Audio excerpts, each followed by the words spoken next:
Este vídeo é um guia dos principais equipamentos que você pode encontrar na sua casa ou em pequenas empresas. Conhecer esses equipamentos é fundamental para descobrir soluções. Às vezes temos um problema em casa e não sabemos como resolver porque não temos o conhecimento dos equipamentos que podemos adquirir. Por exemplo, transferir arquivos do computador para o smartphone e vice-versa sem utilizar cabos. Meu nome é Wilson Galindo e esse canal é para quem tem interesse em educação e tecnologia. E se você tem interesse nessa área, já se inscreve no canal para acompanhar os vídeos que semanalmente eu venho aqui publicar nesse canal. Eu dividi o vídeo em duas partes: os equipamentos sem fio e os equipamentos com fio. Primeiramente eu vou falar sobre os equipamentos sem fio porque talvez sejam os que mais fazem parte do nosso cotidiano. Para começar, vamos falar da placa de rede sem fio, ou Wi-Fi.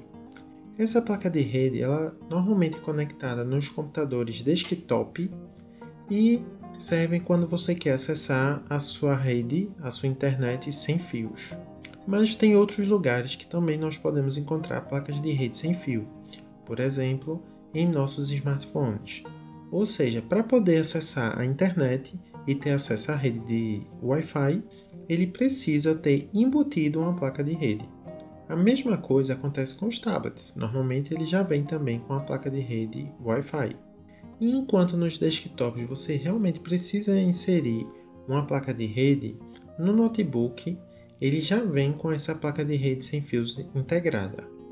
Há TVs que também já vêm com essa placa de rede embutida, são as chamadas Smart TVs.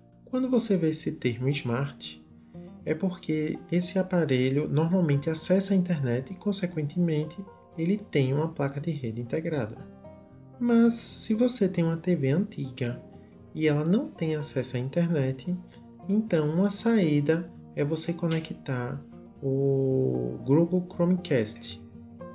O Google Chromecast vai transformar sua TV numa Smart TV, ou seja, ele conecta ao seu roteador e conecta a seu smartphone, e pelo smartphone você controla a sua TV.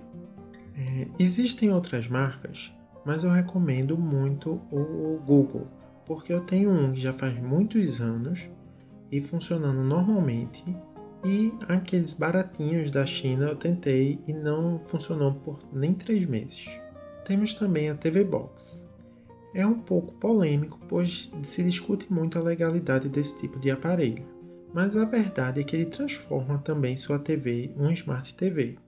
Então, algumas delas cobram mensalidade e outras não.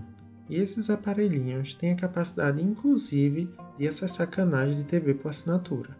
Mas aí você quer conectar seu computador na internet, seu desktop, e não quer abrir o computador para colocar uma placa lá dentro, junto com a placa-mãe, dentro do gabinete. Então o que você pode fazer?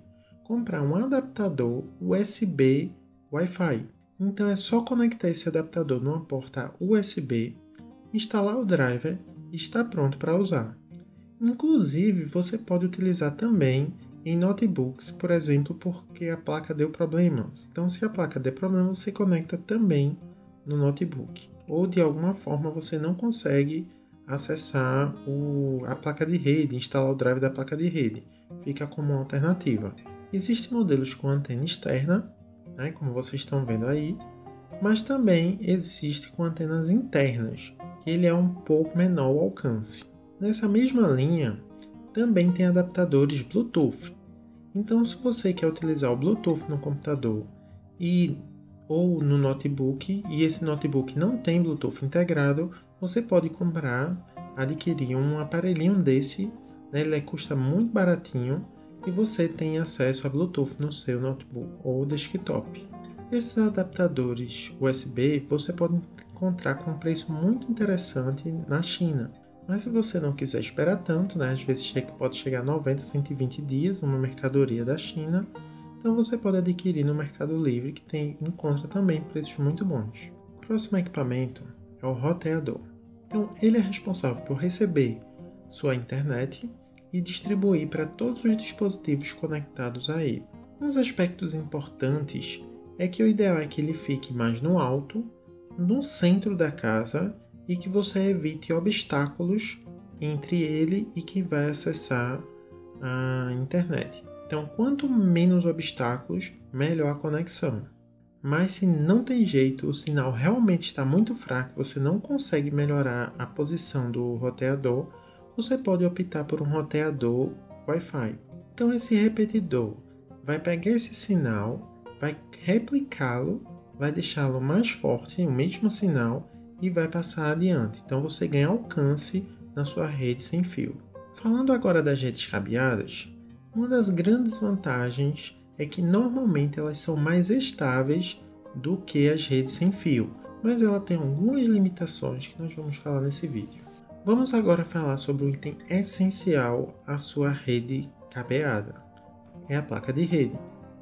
Então, como vocês podem ver aí, essa placa de rede ela pode ser encaixada na placa-mãe, mas normalmente você não vai precisar desta placa. A maioria das placas-mãe já vem com essa placa integrada, o chip da placa de rede soldada, integrada à sua estrutura e a saída para o cabo de rede. E, embora a rede cabeada seja mais estável que a rede sem fio, ela também tem algumas limitações. Por exemplo, pode torar um fio, pode desgastar o fio com o tempo e até a limitação que é de 100 metros para esse cabo do tipo UTP. Para criar um cabo UTP ou Ethernet é muito fácil. Basta você ter o cabo, os conectores chamados RJ45 e um alicate chamado alicate de crimpar. Ele custa em torno de R$30 e pode ser encontrado em lojas de informática e, dependendo da situação, talvez valha comprar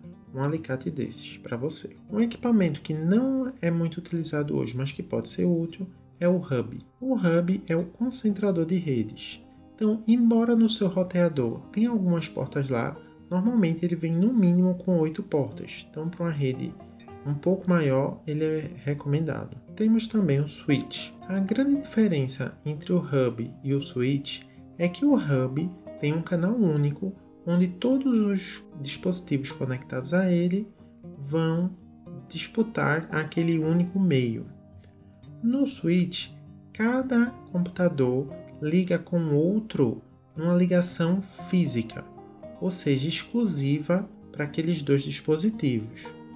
E isso vai trazer tanto segurança quanto velocidade e estabilidade na sua conexão. Em compensação, é claro, ele é bem mais caro que o hub. Por esse motivo, nós recomendamos o switch justamente para empresas. Outra tecnologia que tem ganhado muito destaque é a fibra ótica. Essa tecnologia tem crescido cada vez mais e as vantagens em relação ao cabo Ethernet tem a possibilidade de mandar vários dados ao mesmo tempo pelo mesmo cabo e você pode ter cabos com longas distâncias de quilômetros que você não vai ter queda de sinal. E normalmente você pode juntar uma rede de fibra ótica com uma rede Ethernet. Então normalmente quando precisa desse procedimento, o provedor fornece esse adaptador. Convido vocês agora a darem like se gostaram desse conteúdo, assistirem outros vídeos do canal e comentar caso tenham alguma questão.